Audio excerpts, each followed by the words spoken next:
allow the Holy Spirit to form you to oppose evil in the places you can.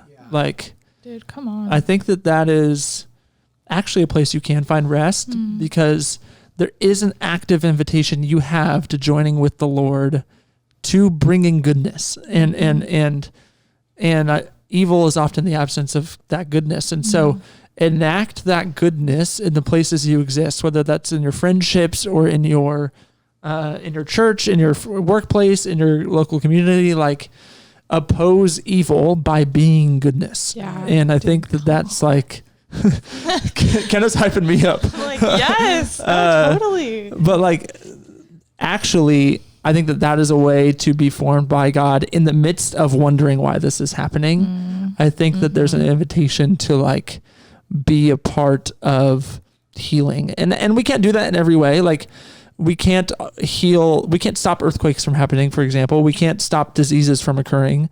But we can definitely be a part of what redemption looks like in those situations, and what healing looks like, what care looks like.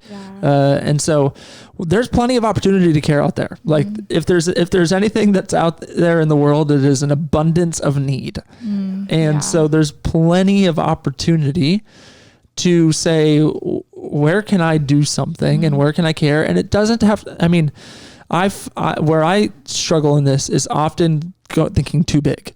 I go, I got to do this huge thing and help in this big way. And the reality is that actually stifles me. Like, what I want to invite you to do is, what's the small thing that you can do to care? Like, we just had a flood in our community. How can you give a donation? How can you give some clothes away that you don't wear anymore? How can, like, some very simple, tangible things that could serve someone. And I think that is an actual way to oppose evil that is even caused naturally by the world. And I want to say too, that I think that this can give a picture to how our jobs and our actual daily work can be holy work, because I'll just give an example. If you're a nurse, if you're a doctor, like, you are actively working to preserve goodness in humans, which is life. Like, you are literally doing holy work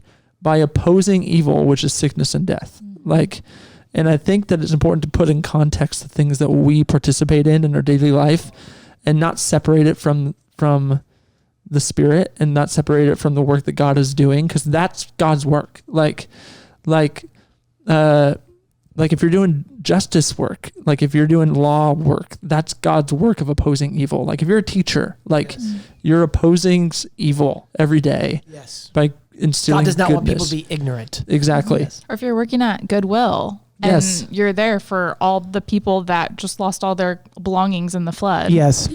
To come and get new belongings.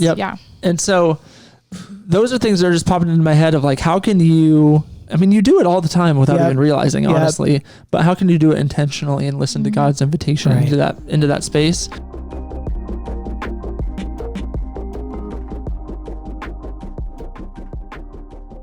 Thanks for watching. If you enjoyed this video, like it, subscribe to our channel, and turn on notifications so you can stay tuned for all of our content.